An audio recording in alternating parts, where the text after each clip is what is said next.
그럼 이번 시간에 이어서 우리가 지난 시간에 구성요건론에 관련된 여러 가지 논점들을 봤는데 위법성부터 보도록 하겠습니다. 자, 위법성 관련돼 가지고는 여러분들이 제가 앞 시간에도 설명했었지만 위법성의 개념은 법질서 전체의 관점에서 바라본 부정적 가치평가다. 그렇게 위법성의 개념을 보고, 그렇기 때문에 구성요건에 해당하면 위법성을 근거 짓는 당연히 위법하기 때문에 적극적 규정은 없고 소극적 규정만 있다 그랬습니다. 자, 소극적 규정에 대해서 아까 그림을 그렸었죠. 앞에다가 동그라미 안에 21조 정당방위부터 여러 가지 개별적 위법성 조각 사유들이 있는 거다. 그 다음에 그런 위법성 조각 사유들과 관련돼 가지고는 큰 틀이 바로 사회상규다. 사회상규 안에 들어오는 행위들은 위법성 조각 사유에 해당하는 거다. 그렇게 여러분 보면 되고, 핵심 사항은 결국 우리가 위법성 조각 사유는 크게 보면은 객관적 정당화 요소와 주관적 정당화 요소로 이루어졌다는 것이죠. 아까 앞에서 봤지만은 객관적 정당화 요소는 결과반 가치를 상쇄시키는 거고, 주관적 정당화 요소는 행위반 가치를 상쇄시키는 요소다. 이렇게 봤습니다. 자, 그러므로 이것도 있고 이것도 있을 경우, 이럴 경우는 객관적 정당화 요소가 결과반 가치를 상쇄시키고 주관적 정당화 요소가 행위반 가치를 상쇄시키기 때문에 위법성이 조각된다고 보는 겁니다. 즉, 구성요건에 해당하지만 위법성이 조각된다. 즉, 불법의 형식은 남아있지만 불법의 실질이 탈락된다. 이렇게 볼 수 있는 것이죠. 자, 그런데 객관적 정당화 요소가 있는데 주관적 정당화 요소가 없는 경우 어떻게 할 거냐? 이 부분이 뭐다? 이 부분이 바로 우리가 우연방이죠.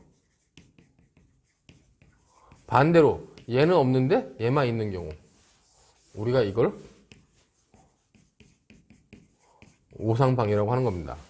결국 위법성 조각 사유들은 이 두 가지가 있을 때만 위법성이 조각되는 거고, 하나라도 없을 때는 결국 위법성이 조각되는 것은 아니다. 이렇게 여러분들이 좀 이해해 두시면 될 것 같습니다. 자, 우연방위 관련돼 가지고는 우연방위의 법적 효과, 즉 주관적 정당화 요소. 여러분들이 주관적 정당화 요소는 얘는 결국 뭐다? 얘도 인식 플러스 의사다. 이렇게 보면 돼요. 왜? 고의가 인식과 의사로 되어 있듯이 주관적 정당화 요소도 인식과 의사로 했다. 그럼 이 인식은 뭘 인식하는 거다?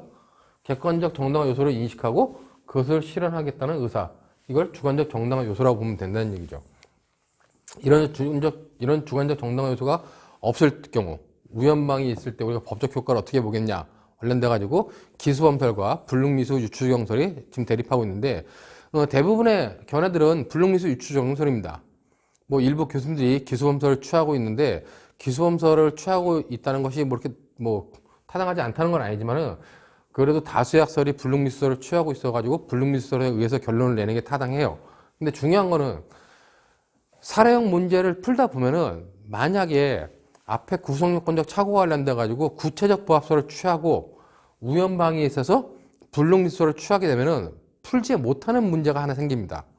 그건 나중에 여러분들이 수업 시간을 통해서 한번 설명해 드릴 건데, 그런 문제가 있기 때문에 되도록이면 판례의 견해인 법정적 부합설에 의하고 우연방위는 불능미수설에 의해도 무방하다. 그 정도로 여러분들이 봐주시면 될 것 같아요.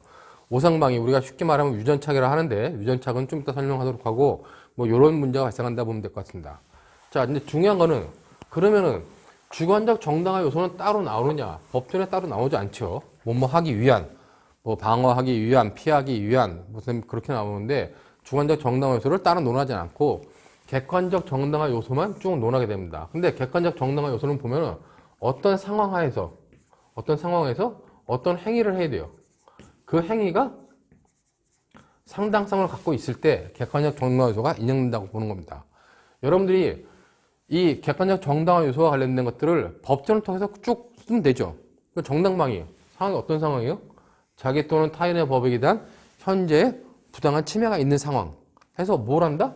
방어 행위를 하는 겁니다. 그 방어 행위가 상당성을 갖춰야죠. 이 상당성은 필요성과 사유윤리적 제한이다. 하는 견해도 있고, 이 상당성은 독일에서 말하는 필요성과 다른 개념이다. 사유윤리적 제한도 그것과 다른 개념이다. 여러 견해들이 대립이 됩니다. 하여튼 중요한 거는 상당성이 있어야 된다는 겁니다. 자, 21조. 그렇게 보면 22조. 자기 또는 타인의 법익에 대한 현재 유난이 있는 상황에서 피난 행위를 하고 그 피난 행위의 상당성을 갖춰야 된다. 그때 상당성은 뭐다? 보균적, 보충성, 균형성, 적정성 갖춰야 된다는 겁니다. 자고행위도 똑같죠.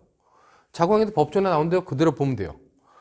법정 절차에 의해서 청구권을 보존하기 불가능한 상황에서 청구권의 실행 불능 또는 실행 곤란을 피하기 위한 행위를 해가지고 그 행위가 상당성을 가져야 된다는 겁니다. 자, 21조, 22조, 23조까지는 상당성도 나오고 여기다 끼워 맞추기 편합니다. 근데 24조 피해자의 승낙은 피해자의 승낙은 여기에 잘 안 맞춰지는 경우가 있어요. 그리고 상당성이란 말이 법조문에 안 나온다는 얘기입니다. 자, 피해자 승낙 관련돼 가지고 처분 가능한 법익에 대해서 처분할 수 있는 정상적인 의사 능력을 가진 사람이 처분 행위를 했을 때 그 행위가 상당성을 가진 경우만 피해자 승낙이 인정된다는 겁니다. 상당성이라는 게 법조문에 없지만은 제가 아까 동그라미 큰 그림 그렸을 때 결국 모든 위법성 조각사유는 뭐가 필요하다 그랬습니까? 사회상규에 반하지 않는 행위가 필요하다 했기 때문에 그 의미로서 상당성이라는 의미까지 여러분들이 반드시 체크해 줘야 된다. 그 정도로 보시면 되고, 우리 변호사 시험에 이제 관련돼 가지고 이 사령 문제가 나올 때 위법성 조각사유들은 시험에 이때까지 잘 안 나왔었습니다. 잘 안 나왔었는데 그 이유는 뭐 크게 논할 필요가 없다는데 이제 점점 나오기 시작하죠. 이미 작년에 그 2019년도 모의고사 3차 모의고사에 그 위법성 조각사유 중에 정당방위와 관련돼 가지고 21조 2항 3항에 관련된 논점들이 나왔었고 여러분들이 그런 논점들도 잘 체크를 해줘야 된다. 요즘은 이제 시험 자체가 뭐 로스쿨 처음에 도입됐을 때는 뭐 기본 이론만 가르치자 하는 이런 추세였는데 요즘은 이제 옛날 사시하고 비슷하게 핵심 이론 중에서도 좀 중요한 거라면은 깊숙하게 들어가서도 우리가 시험 문제 출제할 수 있다.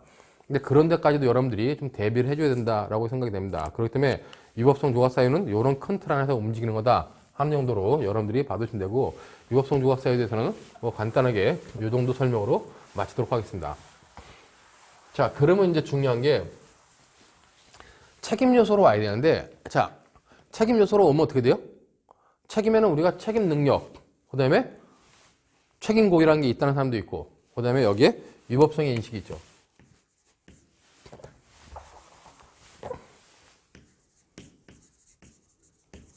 위법성의 인식이 있고, 그 다음에 책임 조각 사유로서 우리가 기대 불가능성, 기대 가능성 또는 기대 불가능성이라고 하는 말들이 있다는 겁니다. 자, 근데 제가 여기다가 왜 책임 능력을 안 썼을까요? 자, 여러분들이 잘 봐야 되는 것 중에 하나가 책임 능력이라고 하는 것이 책임 파트에서 나오긴 합니다. 교재를 보면 교재에 책임론 해놓고 제일 처음 나오는 게 책임 능력이 나와요. 근데 책임 능력이 과연 책임의 요소입니까? 그건 아니란 얘기죠. 여러분들이 책임 능력을 잘 읽어보면 책임 능력은 책임의 조건이냐 전제냐에 관련된 과거의 논쟁이 있었다고 얘기를 합니다. 그때 책임의 조건이다 하는 말은 책임 능력이 책임의 한 요소란 얘기예요. 근데 책임의 전제란 말은 뭡니까? 책임의 전제라는 건 책임을 묻기 위한 전제이기 때문에 실제로 보면 어디 있는 거다? 이 위에 책임 능력이 있다. 여러분들이 이렇게 생각하면 된다는 얘기예요.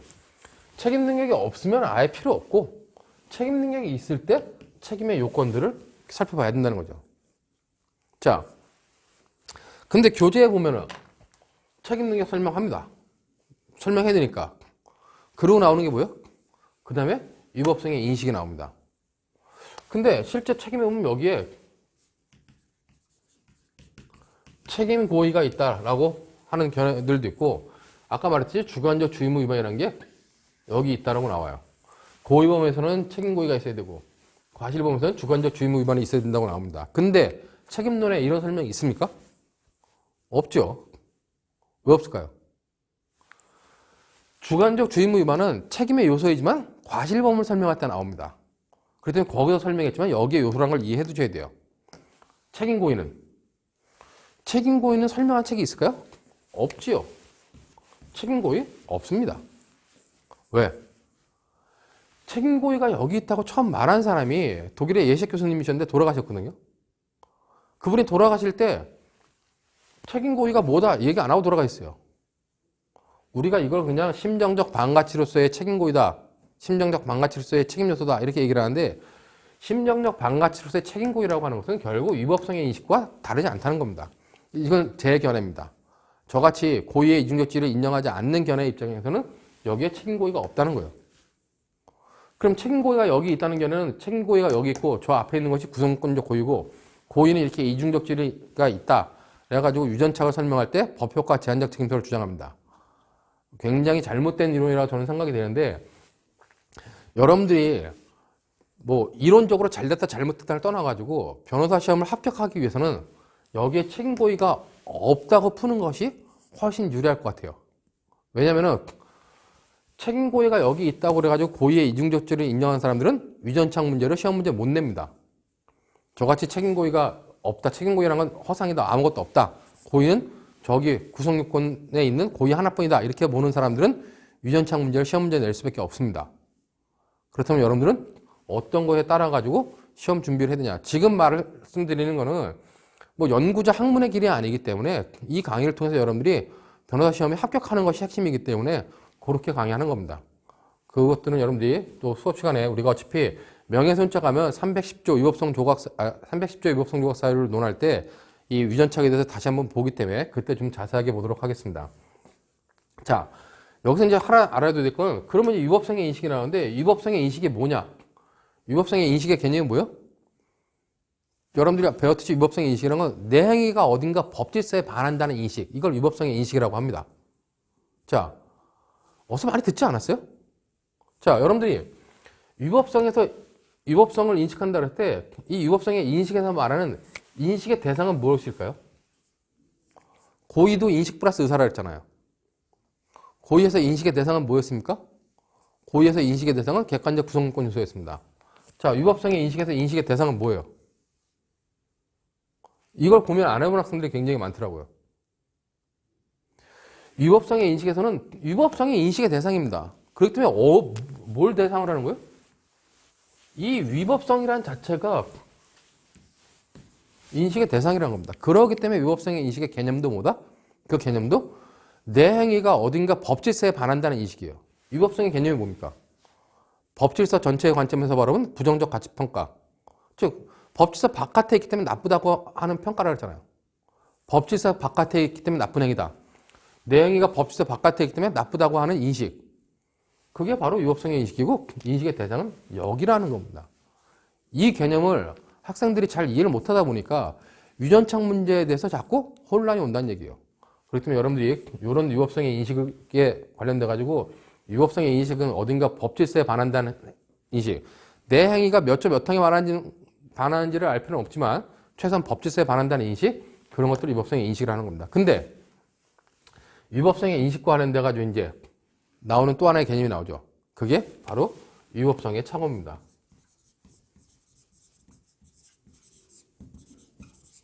위법성의 착오라고 하는 것이 나오는데 위법성의 착오는 인식과 현실이 달라지는 거잖아요. 위법성의 인식은 내 행위가 어딘가 법질서에 반한다는 인식이 있으면 위법성의 인식이 있는 겁니다. 근데 내 행위가 어딘가 법질서에 반한다는 인식이 없어. 그걸 우리가 위법성의 착오라고 그래요. 그렇기 때문에 위법성의 착오를 개념을 설명하면 내 행위가 어딘가 법질서에 반한다는 인식이 없는 경우 그걸 위법성의 착오라고 하고 이 위법성의 착오와 관련돼 가지고는 여러 가지 학설이 대립이 있다는 겁니다.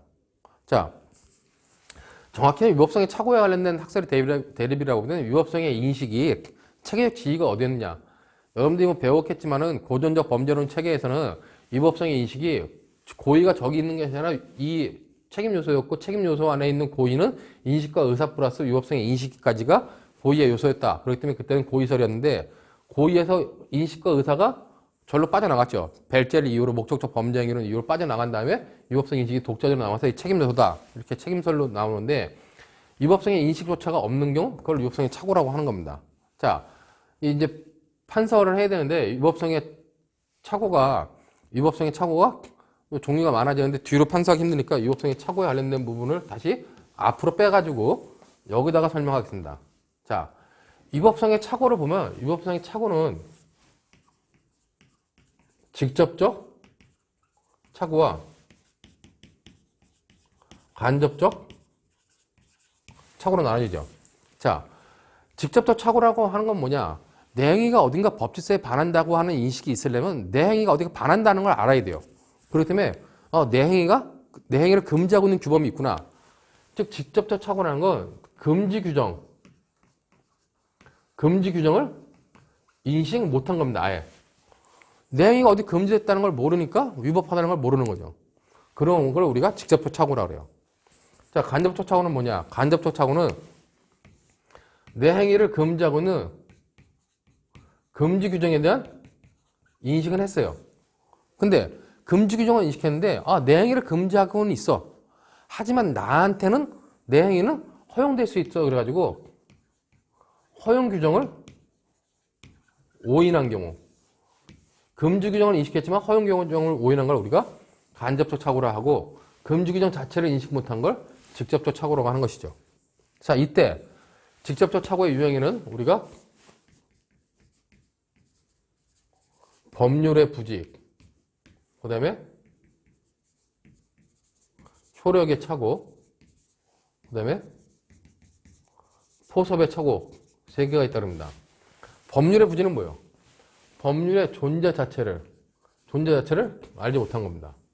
효력의 착오는 존재는 알았는데 자기한테 효력이 없다고 생각한 겁니다.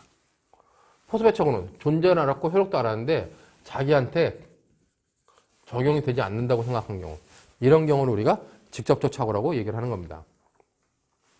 자, 간접적 착오는 금지 규정은 인식했지만 자기한테 허용 규정이 있다고 잘못 생각한 경우죠. 그렇기 때문에 간접적 착오가 관련돼가지고 우리가 위법성 조각, 허용 규정을 대표적으로 위법성 조각 사유라고 해가지고 위법성 조각 사유에 그런 위법성 조각 사유가 없는데 존재에 관한 착오, 있다고 잘못 생각하는 겁니다. 위법성 조각 사유에 한계에 관한 착오, 마지막으로 위법성 조각 사유에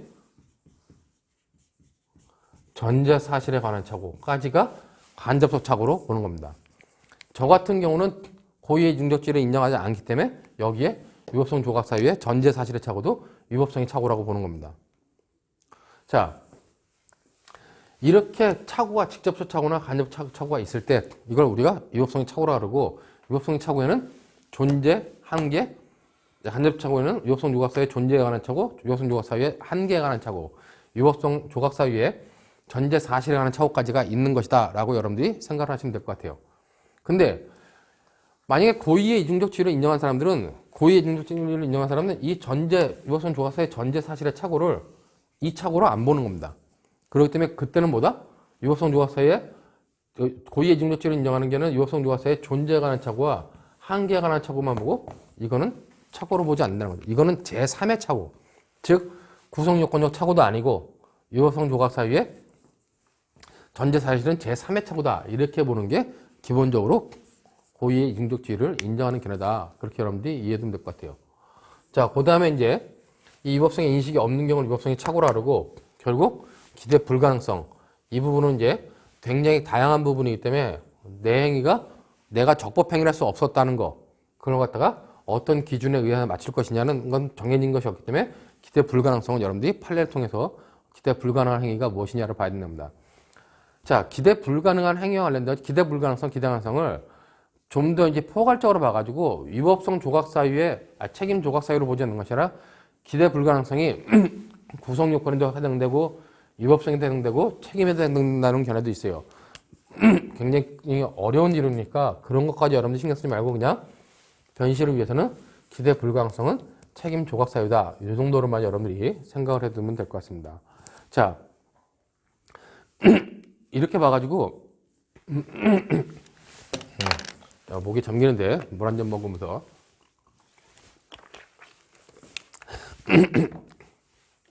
자, 이 정도 해가지고 구성요건, 위법성, 책임에 관련된 내용을 봤는데, 우리가 이제 하나 여기서 좀 봐야 될 것 중에 하나가 착오와 관련돼 가지고 형법상의 착오가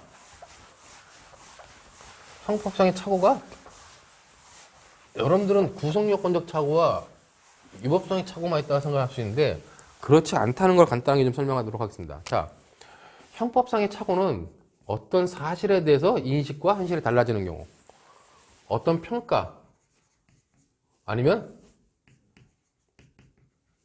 규범에 대해서 달라지는 경우가 있습니다. 자, 그리고 다시 실제는 죄가 안 되는데, 그러니까 현실은 죄가 돼요.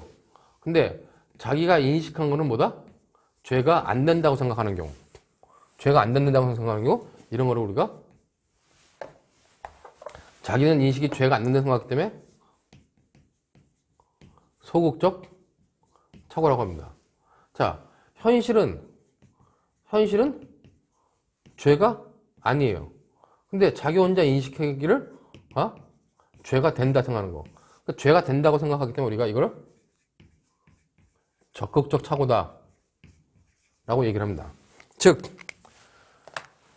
착오를 이렇게 보면은 죄가 안 된다고 생각하는 소극적 착오, 죄가 된다고 하는 적극적 착오, 그 다음에 사실 영역, 그 다음에 평가 영역으로 나눠가지고 크게 4가지 분면으로 나눌 수가 있다는 겁니다.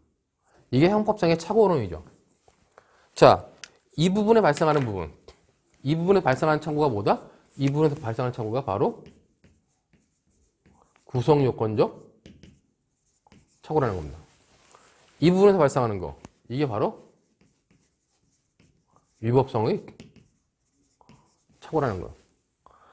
자, 그럼 이 부분에 발생하는 거, 이 부분에 발생하는 게 바로 불능미수, 불능범이라는 겁니다. 이 부분에 발생하는 거, 이게 환갑범이죠. 자, 여러분들 갑자기 저 양반이 저런 이상한 그림을 어디서 그리지? 이런 그림 처음 봤습니까? 이게 어디 나와요? 교과서에 나오죠, 다. 교과서에 이런 내용들이 다 나옵니다. 단지 군데군데 있는 걸 하나로 모아 놓으면 이렇게 된다는 거예요.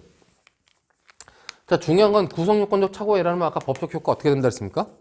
이거는 바로 고의가 조각되는 겁니다. 자, 위법성의 착오가 일어나면 어떻게 해요? 바로 책임이 조각됩니까? 아니죠. 우린 책임서류에서 형법 16조에 있어서 우리가 형법 16조는 정당한 이유에 따라서 정당한 이유가 있는 경우와 없는 경우로 나눠가지고 정당한 이유가 있으면 어떻게 해요? 정당한 이유가 있으면 그때는 책임을 조화시켜주는 겁니다. 정당한 이유가 없으면 우리 형법은 원래 독일에서 들어온 책임설은 정당한 이유가 없다. 정당한 이유가 없다는 건 회피 가능했다는 겁니다. 회피 가능했다면 책임을 감경해줘요. 근데 우리 형법은 16조에서 정당한 이유가 있는 경우만 책임을 조각하지 없는 경우에 대해서는 설명할 수 없기 때문에 정당한 이유가 없는 경우는 책임을 인정하고 단지 이건 뭐다? 양형에서 감경해 주는 거다. 그렇게 여러분들이 생각하면 됩니다. 이 부분, 정당한 이유가 없을 땐 책임이 인정되지만 양형에서 감경할 수 있다. 라고 하는 이 부분을 사례형 문제 쓰면 어떻게 됩니까? 이땐 이거는 가점입니다. 가점이라는 건 무슨 말인지 이해했죠? 플러스 점수를 준다는 거죠. 이 정도까지 알고 있다는 건 이론을 정확히 알고 있다는 겁니다. 자, 아까 말한 위법성의 착오. 제가 직접 처착오, 간접 처착오를 말했는데 그 위법성의 착오가 일어나면 법적 효과는 뭐다? 얘는 바로 고의조각 되면 얘는 정당한 이유 유무에 따라 가지고 이렇게 책임이 조각되거나 책임이 인정되지만 양형에서 감경하는 것으로 간다. 그걸 여러분들이 잘 이해해둬야 돼요. 자, 그럼 중요한 거는 정당한 이유가 있는지 없는지 어떻게 알아요? 네? 정당한 이유가 있는지 없는지 어떻게 판단합니까? 판례 많이 보면 알 수 있어요? 물론 알 수 있죠. 판례 보면 다음 중 정당한 이유를 인정한 판례는, 다음 중 정당한 이유가 인정되는 경우는 다툼 있는 경우 판례 의함. 판례 많이 보고 외우면 되죠. 이거 어떻게 외워요, 이거? 정당한 이유가 인정되지. 그동안에 쌓인, 대한민국에 쌓인 정당한 이유와 관련된 판례들을 분석해 보니까, 교수들이 분석하니까 정당한 이유를 판단하는 근거가 있다는 겁니다. 자, 여기서 중요한 거. 정당한 이유를 판단할 때 기준은 뭐냐? 정당한 이유를 판단할 때 이 사람이 위반한 규범이 형법 규범을 위반했다. 형법 규범을 위반한 건 뭐예요? 이때는 그냥 정당한 이유가 없다는 겁니다. 최소한 형법전에 규정되어 있는 규범을 위반한 거는 그거는 자기 행위가 위법성이 없다고 생각할 수 없다. 그래가지고 형법 규범이 위반된다. 그러면 정당한 이유가 없다고 판단하는 겁니다. 자, 사람을 때려도 된다. 형법에 폭행죄가 있는데 자기는 사람을 때려도 된다 생각했다. 정당한 이유가 없다는 거예요, 그런 거죠. 자, 근데 형법 규범이 아닌 특별법. 여기서 말하는 특별법은 뭐 폭처법이라든가 특가법이나 그런 걸 말하는 게 아니라 주로 이제 행정형법을 말하는 거죠. 윤리적 색채가 없는 기술적, 그러니까 그러니까 이거는 윤리적 색채가 강한 부분이고 얘는 윤리적 색채가 없는 부분, 기술적 부분이 강하기 때문에 주로 이제 행정형법을 말하는 거죠. 특별법 위반인 경우 어떻게 한다? 행정형법 위반인 경우 이럴 때는 이제 따져봐야 된다는 겁니다. 뭘 따져봐냐? 자, 전문가에게 의뢰했냐는 겁니다. 전문가에게 의뢰했으면 어떻게 해요? 의뢰해서 따랐으면 그때는 정당한 이유가 있는 거고, 전문가가 의뢰하지 않았다. 그러기 때는 정당한 이유가 없다는 겁니다. 이게 정당한 이유를 구별하고 있는 판례를 분석한 결과고, 이 내용은 제가 혼자 강의에만 얘기하는 게 아니라 많은 형법 교과서에, 교수님들의 교과서에 나와 있는 내용이에요. 그렇기 때문에 여러분들이 케이스를 풀 때, 사례 문제를 풀 때 정당한 이유가 있는지 없는지 모르겠다. 그러면 전문가한테 의뢰했느냐 안 했느냐에 따라 가지고 이렇게 판단하면 된다는 겁니다. 단순히 폭행했다. 형법규범 위반이기 때문에 정당한 이유가 없다고 보는 거예요. 자, 여기서의 전문가라는 건 주로 뭘 말하는 겁니까? 그 일을 처리하고 있는 담당 공무원, 그 다음에 법조 3륜에 해당하는 사람들, 판사, 검사, 변호사들한테 의뢰를 해야 된다는 거죠. 그렇게 해서 의뢰하면은 의뢰하고 따라서는 건 정당한 이유가 있는 거고, 그렇지 않은 경우는 정당한 이유가 없는 거다. 그렇게 여러분들이 판례가 이루어지고 있다. 그렇게 여러분들이 판단하면 될 것 같습니다. 자, 지금까지는 다 죄가 안 된다고 생각하는 거예요. 그래서 소극적 착오라고 합니다. 근데 구성요건적 착오에 뒤집힌 경우, 불능미수는 뭡니까? 불능미수는 다른 말로 그래서 반전된 구성요건적 착오라고 얘기를 하죠. 왜 반전됐다 그러냐? 구성요건 착오가 뒤집혔다는 겁니다. 자, 저기 마네킹이 있어요. 근데 내가 사람인 줄 알고 죽이려고 그래요. 총으로 빵 쏴가지고 마네킹 맞췄다 해도 살인죄가 돼요? 현실은 죄가 안 되는 겁니다. 근데 보다 나는 죄가 된다고 인식한 거죠. 그 불능미수도 결국 하나의 착오이다. 단지 그와 관련된 위험성이 있으면 불능미수로 처벌하지만 위험성이 없으면 불능범으로 처벌하지 않는 것이다. 그렇게 여러분들이 판단하면 될 것 같습니다. 자, 여기서 중요한 게 이제 유전착 문제가 나와야 되는데, 자, 정당한 이유를 이렇게 길게 썼지만 정당한 이유는 간단하게 여러분들이 정리해 두시고 이걸 지우고, 자, 형법 16조에 의해서 정당한 이유가 있으면 경우 없는 경우 나오는데, 아까 앞에서 봤지만은 위법성의 착오는 우리가 직접적 착오와 간접적 착오로 나오고, 간접적 착오에서 우리가 저 같은 경우는 위법성 조각 사유에 존재에 관한 착오, 한계에 관한 착오, 전제 사실에 관한 착오도 위법성의 착오로 봤어요. 근데 아까 제3의 착오로 보는 견해가 있다 그랬죠? 자, 고의의 능력치를 인정하는 경우는 제3의 착오로 보는 겁니다. 형법상의 착오는 사실 부분에 관련된 착오, 평가 부분에 관련된 착오인데, 위법성 조각 사유의 전제 사실에 관한 착오는 그 어떤 착오도 아니라는 얘기예요. 제3의 착오로 볼 수밖에 없다. 그래가지고 제3의 착오로 보는 게 바로 법효과 제한적 책임설이다. 그렇게 여러분들이 생각을 해두면 될 것 같습니다. 자, 그럼 유전착과 관련돼 가지고 위법성 조각 사유의 전제 사실에 관한 착오로 보면은 왜 유전착이 문제되느냐? 자, 여기 보면은 아까 이게 위법성 영역이고 여기에 위법성의 인식이라고 하는 부분이 있다 했습니다. 자, 이때 인식의 대상은 뭐다?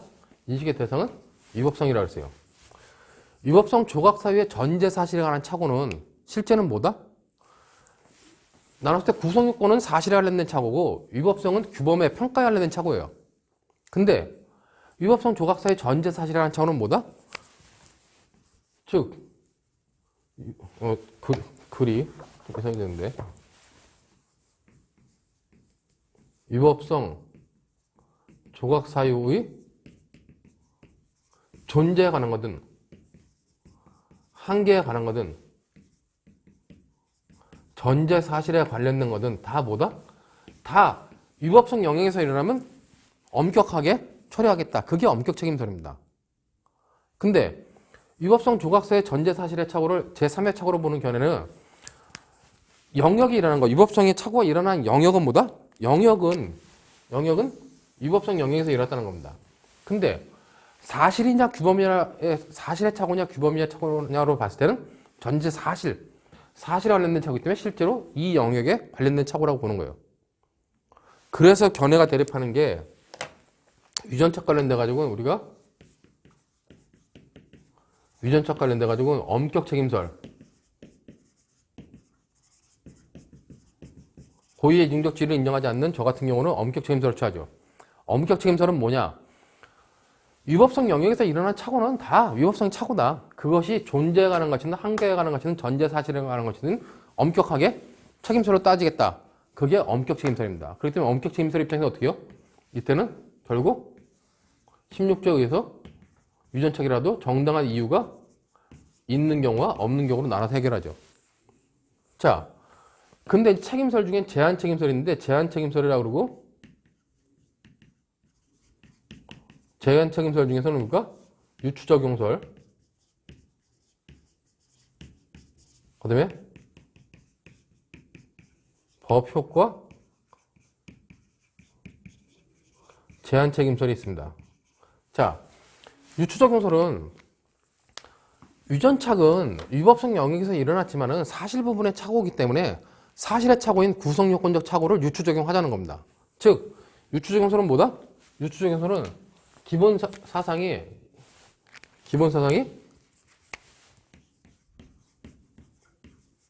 구성요건적 착오. 이 구성요건 착오를 유추적용하자는 거예요. 자, 구성요건적 착오를 유추적용하면 어떻게 돼요? 아까 구성요건적 착오는 고의가 조각된다 그랬죠. 그렇기 때문에 얘는 유추적용설이면 고의가 조각되는 겁니다. 단 과실이 규정이 있으면 과실 범위에 의해서 처벌한다는 거예요. 자, 유추적용설의 문제는 뭐냐? 고의가 조각된다고 보기 때문에 유전착 상황에서 상대방한테 정당방위를 인정할 수 없다는 겁니다. 즉, 유전착 상황의 대표적인 것이 택배기사가 밤늦게 우리 집에 택배를 배달하러 왔어요. 근데 나는 도둑인 줄 알고 때렸습니다. 자, 택배기사 입장에서 봐보세요. 내 입장이 아니라. 나는 도둑인 줄 알고 때린 겁니다. 근데 도둑이 아닌 상황이었죠. 자, 그렇게 봤을 때 나는 뭡니까? 나는 유추적용설이라면 구성요건적 착오를 유추적용해가지고 고의가 조각돼요. 때렸는데 고의가 없어집니다. 자, 그럼 맞은 택배기사 입장에서는 내가 때린 행위가 고의도 없는 행위야. 고의도 조각되는 행위야. 형법상 범죄가 아니에요. 그럼 그 사람은 정당방위 할 수 있어요? 정당방위 할 수 없고 맞고 있거나 도망갈 수밖에 없다는 겁니다. 그런 유추적용설에 문제가 발생하니까 법효과 제한적 책임설이 나오면서 구성요건적 고의와 책임 고의로 나누자는 겁니다. 그렇기 때문에 이 법효과 제한적 책임설은 핵심 사항이 뭐냐? 핵심 사항이 고의는 구성요건적 고의와 그 다음에 책임 고의, 구성요건적 고의와 책임 고의 두 개가 있다는 거예요. 형법상의 고의는 이 두 가지가 인정될 때 인정된다는 겁니다. 근데 유전착 상황이라는 건 뭐냐? 택배 기사를 때린다는 집주인 입장에서는 구성요건적 고의는 인정된다는 겁니다. 근데 택배 기사를 때린 행위는 어딘가 자기 행위가 법질서에 반한다는 인식, 그런 심정을 가지고 간 게 아니라 자기는 자기의 법익을 보호하겠다는 것을 하기 때문에 심정적 반가치로서의 책임 고의가 없다는 거 이게 없으니까 전체 고의가 인정되지 않는다는 겁니다. 자, 법효과 제한적 측면에서 그래서 집주인의 반대편에 있는 행위, 택배 기사의 행위에 대해서 정당방위 인정 가능하고, 택배 기사 입장에서는 집주인의 행위는 구성요건적 고의가 있는 행위예요. 구성요건에 해당하고 위법한 행위가 된다는 거죠. 그렇기 때문에 택배 기사 입장에서는 정당방위는 가능하고, 그 다음에 더 중요한 거는 집주인의 행위에 대해서는 뭐예요? 우리가 공범 종속 성설에 의해서 공범 성립이 가능하다는 겁니다. 여기는 공범 성립이 불가능하죠. 고의가 조각되기 때문에. 그러나 이 행위에서는 공범 성립이 가능하다는 겁니다. 자, 공범 성립이 가능하지만 집주인의 행위는 뭡니까? 결국 고의가, 책임 고의가 없어 전체 고의가 없는 행위로서 결국 고의가 조각되고 단 과실 규정이 있을 때 과실 규정에 의해서 처벌될 수 있다. 이게 법효과 제한적 책임설입니다. 자, 여러분들이 어느 학설을 취하겠습니까? 시중에 나와 있는 강의 교환이라든가 이런 거 보면 이게 뭐 다수설이다. 이런 얘기를 하는데 저는 엄격 책임설이 다수설이라는 얘기는 못하겠지만은 엄격 책임설을 취하는 학생들도 굉장히 많아지고 있습니다. 자, 시험에 대비해가지고 변호사 시험 대비해가지고는 어느 학설을 취하는 게 낫냐? 이 엄격 책임서를 취하는 게 훨 낫다는 겁니다.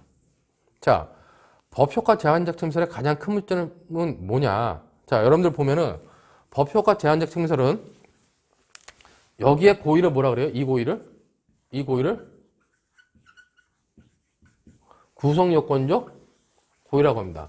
내용은 인식과 의사예요. 자, 여기에 뭐가 있다고 그럽니까? 여기에 책임 고의가 있다고 합니다. 형법상의 고의는 어디 있다고 얘기는 안 하는데 돌아가신 예식 교수님이 처음 말한 예식 교수님이 말한 게 형법상의 고의는 고의 보면 이렇게 두 가지 고의가 다 있어야 된다는 겁니다. 근데 구성요건적 고의는 있는데 책임 고의가 없어가지고 이게 인정되지 않는다 하는 게 법효과 제한적 책임설의 논거입니다. 자, 법효과 제한적 책임설을 비판하는 비판점의 가장 첫 번째 나오는 게 뭡니까? 고의범이 왜 과실범으로 전환되는지 설명할 수 없다는 겁니다. 그 말을 외우는 학생들이 있어요. 고의범이 왜 과실범으로 전환되는지 설명할 수 없다. 거기에 담긴 의미가 있는데 그걸 여러분들이 정확히 이해된다는 겁니다. 자, 여러분 여기 보면 이상하지 않아요? 이걸 보면은 저처럼 고의를 인식 플러스 의사라고 하는 사람이나 구성요건적 고의를 인식 플러스 의사라는 사람이나 둘 다 뭐예요? 내용은 똑같아요. 자, 법효과 제한적 책임설에 의하면 구성요건적 고의가 인정된다면 뭐가 있습니까? 인식 플러스 의사가 있어요. 자, 의사적 요소가 있는데 이걸 과실범이라고 봅니다. 과실범 규정이 있을 때. 근데 과실범은 분명히 뭐라 했어요? 의사가 없어야지, 의사적 요소가 없어야지 과실범인데 의사가 있음에도 불구하고 과실범을 보는 것을 설명할 수 없다는 겁니다. 그 말이 고의범이 왜 과실범으로 전환될 수 없는지를 고의범이 왜 과실범으로 전환되는지를 설명할 수 없는 거다. 그 담긴 의미가 이런 의미라는 거. 즉 의사적 요소가 있음에도 불구하고 왜 과실범으로 전환되는지 설명할 수 없다 하는 점을 여러분들이 명확하게 이해해 두셔야 됩니다. 그렇기 때문에 여태까지 변시 시험에, 변호사 시험에 이 유전착 문제가 2번이나 나왔었죠. 2번이나 나왔는데 2번 다 누가 출제했느냐? 다 이 사람들이 출제했습니다. 엄격 책임설을 주장한 사람들이. 첫 번째는 위법성 조각 사유와 관련돼 가지고 명예훼손죄 유전착 문제 시험 문제 있었고 하나는 폭행죄에서 유전착 문제를 냈습니다. 왜? 폭행죄에서 유전착 시험 문제를 낸 사람들은 엄격 책임설에 의하면 뭐예요? 정당한 이유, 유무 따져가지고 폭행을 하는 행위는 뭡니까? 형법상에 위반되는 행위 때문에 정당한 이유가 없는 거예요, 당연히. 폭행죄는 성립하고 양형에서 감경해 주는 겁니다. 근데 법효과 제한적 책임설을 취하는 사람들은 자, 법효과 제한적 책임설을 취하는 사람들은 고의가 조각되지만 과실범 규정이 있을 땐 과실범을 처벌해요. 만약에 때려가지고 상해 고의를 때렸다. 그럼 상해에는 과실죄가 있어요. 즉 과실치상죄가 있죠. 근데 폭행은 과실범을 처벌 안 합니다. 그럼 결국 때려놓고 고의가 조각되고 과실범도 처벌되지 않으므로 결국 처벌받지 않는다는 겁니다. 범죄 성립이 하지 않는다는 겁니다. 그런 문제점을 제시하려고 엄격 책임선을 주장하는 사람들이 결국 폭행죄의 형태로 시험 문제를 또 냈다는 얘기죠. 그리고 이제 여기에 공범 성립이 가능하냐 문제까지 추가해서 낸 겁니다. 그렇기 때문에 이런 부분을 봤을 때 여러분들이 어느 학설을 취하는지는 뭐 여러분들이 배운 대로 취하면 되겠지만은 변시에 답안을 쓰겠다. 사령 답안을 쓰기 위해서는 어떤 것이 더 명확하게 쓸 수 있는지는 여러분들이 나중에 스스로 더 고민해 보시기 바라겠습니다. 자, 이렇게 해가지고 우리가 형법상에 나와 있는 여러 가지 범죄들 중에 구성요건, 위법성, 책임에 관련된 내용들을 쭉 살펴봤습니다. 자, 이렇게 보면 이제 우리가 그러면 이제 범죄 성립 요건으로서 범죄는 다 성립했구나 라고 볼 수 있겠죠.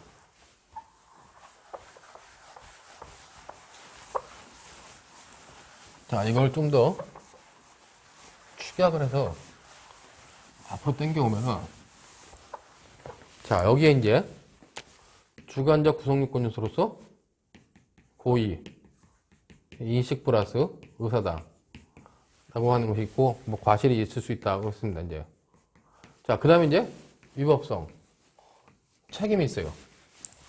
이제 축약을 해놨는데 범죄는 이렇게 구성권에 나가고 위법하고 유착하면 끝난 겁니다. 끝난 건데 형법 총칙책을 보면 뒷부분에 뭔가 더 나와요. 더 나오는 게 뭡니까? 이게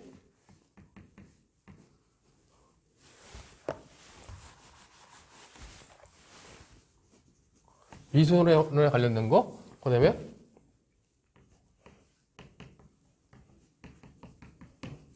정범과 공범에 관련된 이론이 또 나오죠. 그리고 교재에 따라 가지고 여기에 아까 과실범은 저는 여기서 설명했지만은 과실은 설명이 복잡하기 때문에 여기다가 부작위범 설명하고 과실범 설명하고 고의과실의 결함이 결과적 가정범을 이 부분에서 설명하는 책도 있어요. 그러나 저 앞부분에 설명해도 저는 충분하다고 봅니다. 그럼 이 뒷부분에 설명된 미수론과 정범과 공범의 이론, 얘들은 뭐냐? 얘들은 원래가 위치가 어디요? 미수론은 이 결과범에서 결과가 발생하지 않은 경우, 즉 행위와 결과 사이에 어떤 행위가 있었고 결과가 발생한 범죄인데 결과가 발생하지 않은 범죄, 그런 걸 우리가 미수범이라고 합니다. 아니면 행위가 있었고 결과가 있었는데 인과관계가 인정되지 않을 때, 그때 우리가 미수론이라고 그래요. 자, 그러면 결과와 관련돼 가지고 미수론을 여기다 설명하면 되지 왜 뒤로 굳이 빼느냐? 여기다 설명하려면 복잡한 문제가 발생하기 때문에 미수론을 여기다 설명 못 한다는 겁니다. 무슨 말이냐? 자, 범죄는 영미법상의 범죄든 대륙법상의 범죄든 기본적으로 범죄는 객관과 주관의 결합이라고 얘기를 합니다. 객관과 주관의 결합이기 때문에 객관적 요소를 먼저 파악하고 주관적 요소를 파악해요. 즉, 내가 사람을 죽였다고 빵 쌌는데 사람이 죽었어요. 사망이나 결과가 발생했잖아요. 그 결과를 놓고 이제 추적해 가는 겁니다. 사람이 죽었다는 결과가 있었는데 이게 어떤 사람에 의해서 죽은 건가? 살인의 고의로 죽였는지, 상해의 고의로 죽였는지, 아니면 잘못해서 죽였는지. 즉, 객관적 요소를 보고 주관적 요소를 파악해 가는 겁니다. 원래 범죄를 갖다 파악할 때는. 근데 미수론은 뭐예요? 내가 저 사람을 죽이려고 총을 빵 쐈습니다. 안 맞았어. 안 죽었어. 저 사람이 멀쩡하게 서 있어요. 겉으로 나타나는 결과가 없기 때문에 이게 미수론인지 아닌지 파악할 수 없다는 겁니다. 그렇기 때문에 미수론은 뭐다? 미수론은 반드시 주관적 요건을 먼저 설명하고 객관적 요건을 찾을 수밖에 없다는 겁니다. 근데 여기다 설명하면 어떻게 해요? 이미 객관 설명하고 있다 갑자기 주관 설명했다가 주관 설명하고 객관 설명하고 복잡해진다는 얘기죠. 그래서 미수론은 뭐다? 미수론은 뒤에다 따로 빼서 설명하는데 미수론을 설명할 때는 반드시 주관적 구성 요건 요소, 그 다음에 객관적 구성 요건 요소를 설명한다는 겁니다. 자, 이건 여러분들이 잘 파악해야 돼요. 특히 사례형 답안지 쓸 때 여러분들이 중요하게 봐야 되는 것 중에 하나가 미수론으로 논하면서 객관적 요건 먼저 쓰는 학생들이 있습니다. 채점자 입장에서 볼 때는 그 학생들은 아예 미수론을 모르는 거다 생각해가지고 얼마나 감점하는지는 채점자들의 어떤 그 채점자들의 주관의 이제 그런 경향에 따라 달라지겠지만 채점하는 사람들 입장에서 볼 때는 미수범을 논하면서 객관적 요건을 먼저 쓰고 주관적 요건 나중에 쓰면 뭐라고 생각합니까? 우선 형법을 모르네 하고 읽기 시작해요. 읽다가 조금이라도 이상이 나면 역시 모르네. 감점 막 하는 거죠. 사례형 답안 쓸 때도 반드시 미수론 논할 때는 주관적 요건을 먼저 쓰고 그 다음에 객관적 요건을 논해줘야 된다는 겁니다. 자, 주관적 요건을 논하는 미수론에는 기본적으로 고의가 있어야 되고 그 다음에 여기 주체, 객체, 행위가 있었고 결과가 필요하다. 자, 행위와 관련되어 반드시 필요한 게 실행의 착수라는 거죠. 모든 미수범, 장애 미수든 중지 미수든 불능 미수든 실행에 착수해야 돼요. 실행에 착수해서 결과가 발생하지 않아야 됩니다. 자, 이게 이제 장애 미수의 기본적 요건이고 중지 미수는 뭡니까? 중지 미수는 고의 이외에 자기 스스로 범죄를 중지시켰다는 자의성이 있어야 됩니다. 그 다음에 자의성 이외에 실행에 착수와 관련돼 가지고 실행에 착수한 행위를 끝내지 못했으면 그대로 중지하면 됩니다. 근데 실행에 착수한 행위를 끝냈다면 어떡합니까? 그때는 행위와 결과 발생 방지 사이에 인과관계가 반드시 있어야 되죠. 즉, 결과 발생 방지를 위한 진지한 노력을 해야 된다는 겁니다. 즉, 실행 착수냐, 착수 미수냐, 아니면 실행 미수냐 관련돼 가지고 실행의 착수가 끝났다. 실행에 착수한 행위가 끝났으면은 그 행위가 끝났기 때문에 결과 발생 방지를 위한 인과 노력을 진지하게 해서 결과가 발생하지 않아야 된다는 겁니다. 그게 바로 미수론이고 미수론의 중지 미수고 불능 미수는 뭐냐? 불능 미수는 고의를 가지고 범죄를 했는데 객체나 수단의 착오로 여기 객체나 우리가 불능 미수에서 수단 또는 대상의 착오라 하지만 이때 수단은 뭐예요? 행위를 말하는 거고 대상은 객체를 말하는 겁니다. 수단이나 대상의 착오를 하지만 이 착오는 뭘 말하는 거다? 앞에서 봤던 착오가 아니라 이 착오는 바로 불가능성을 말하는 거죠. 즉 불능미수는 어떤 범죄를 하겠다는 고의를 가지고 수단 또는 대상의 불가능성으로 인해서 결과가 발생하지 않은 경우입니다. 하지만 여기에 뭐가 필요하다? 여기에 위험성이 있으면 처벌하는 게 불능미수다. 이렇게 여러분들이 생각을 하면 될 것 같습니다. 이것이 바로 미수론 관련된 기본 내용들이다. 이제 오늘 오리엔테이션처럼 형법 총칙을 정리하니까 급해가지고 이렇게 마치는데 나중에 수업 시간 중에 오프라인 수업 시간 중에 여유가 있으면 미수론을 1시간에 거쳐가지고 한번 쫙 정리해 드리겠습니다. 미수론은 변시 대비해가지고는 1시간 정도만 정리하면 끝나요. 근데 그 부분에 있어서 여러분들이 좀 시간이 없다 보니까 이 정도만 정리하면 되고 정범과 공범 이론 여기는 뭐냐? 여기는 여러분들이 이런 생각을 하면 됩니다. 한 편의 범죄 영화를 찍는데 범죄 영화의 주인공이 있어요. 조연 있고 엑스트라 있습니다. 여러분들이 범죄 영화에서 주인공을 결정하는 기준이 뭐예요? 가장 많이 나온 사람. 보통 그렇죠. 영화에 가장 많이 나온 사람이 주인공입니다. 근데 영화에 가장 많이 나온 사람이 한 3사람 돼. 그럼 3사람 다 주인공이에요. 여러분들이 배웠던 공동정범이죠. 기능적 행위 지배가 가능한. 자, 어떤 경우는 범죄 영화에 한 번도 안 나와 얼굴이. 근데 영화 전체를 지배하고 있어요. 줄거리를. 그놈 목소리라는 영화 아십니까? 강동원이라고 하는 배우가 목소리만 나와서 유괴 관련된 범죄 영화인데 약취 인간 관련된 거죠. 강동원이라고 하는 친구의 목소리를 전 나중에 알았습니다. 하지만 그 목소리가 영화를 전체 지배하고 있어요. 영화에 한 번도 안 나왔지만. 그게 간접정범이죠. 의사지배한다는 겁니다. 자, 정범과 공범 이론에서 핵심 사항이 뭐냐? 우리가 여기에 이제 임의적 공범이 있고